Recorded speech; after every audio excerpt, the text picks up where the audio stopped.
What's up, YouTube? Today it's been a little bit since I've done a build video, but I got you guys today a well-rounded 5 build. This build is great if you like just doing multiple things on the court. You're not too worried about being dominant in one spot in the court. You would just want to be able to do a little bit of everything.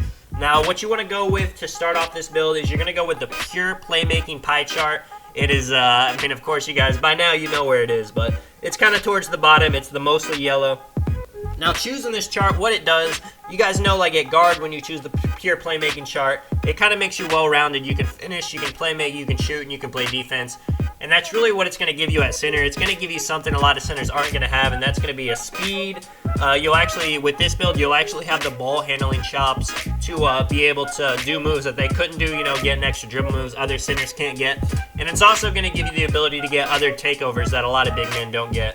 So what you want to start off with, we're going to upgrade the close shot to an 83, driving layup, 68, driving dunk, 63, standing dunk.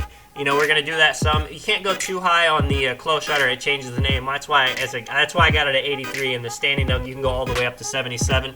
That's going to give you 6 finishing, That's going to give you the ability to be able to finish pretty well in the paint. With the shooting, you want to max out mid-range, max out three-point, and then go post-fade to 76. That's going to give you those 10 shooting badges, so you're a threat from shooting. And with playmaking, ball handle max, pass accuracy 68, post move 78. That's going to give you 12 playmaking badges. And then now defense, of course, as a center, you need interior defense, you need defensive rebound, you need block to 71 and offensive rebound to 71. That's going to give you pretty much balanced in badges. Now at the height, you see the ball handle, you want to go down to 6'9". That's going to make your ball handle all the way to a 72. Plus 16, it makes your shooting go up, your driving dunk goes up in the 70s, driving layup goes up. You're not really losing too much with the height. As you guys know, 7'3s are not the wave this year in 2K. You definitely want to be a smaller build so you can be more mobile, so you can do more. The weight, you want to go weight high just so you can get the interior defense up. You see it gives you all the way to a plus 6 at that point. If you go down to 245, you're just kind of seeing it gets to a 70 at 250.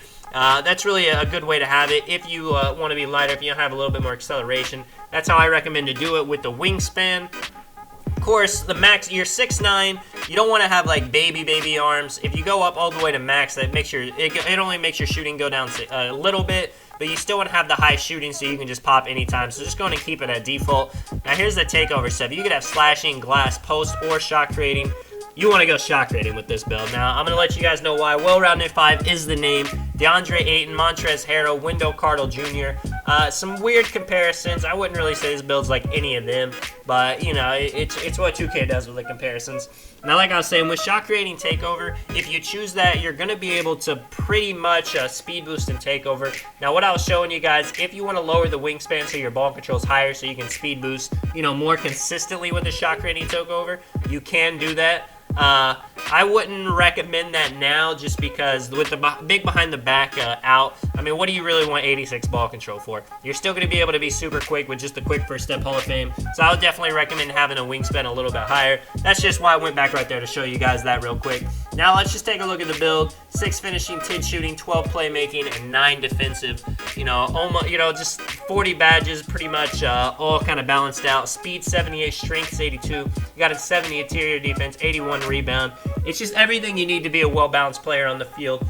On the court, if you're playing with a weird build, this can actually adjust to it with the finishing badges, contact, slithery, and fancy footwork. A good combination of those. Definitely contact build so you can get all the dunks you can. Slithery and fancy footwork, however you like to play, you can balance those out.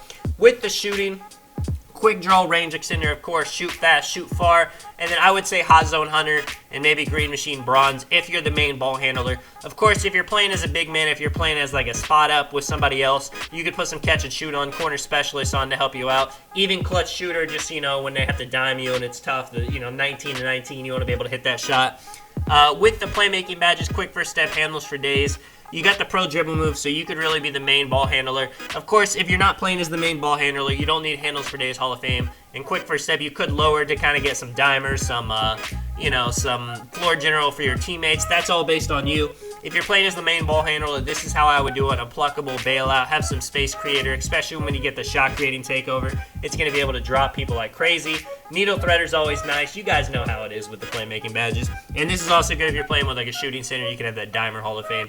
And then now with the 9 defensive badges, you want to be able to hold your own defensively. You know, you're not going to be the game's not going to give you stops because, you know, you don't have super high interior defense. So you want to be able to work for those. Intimidator clamps, always great to have. Some pogo stick if you're playing as the big. Of course, if you're playing as the big, you don't need clamps, so you can put Intimidator higher, pogo stick higher. If you are playing as like a guard, you need clamps just to stop them. That's a good combination of those. Let me know what you guys think. Let me know if you've seen this build, if you've used it, what you guys think of it. This is Tonic. I'll catch you guys in the next one. I am out. You guys have a great day. Peace out.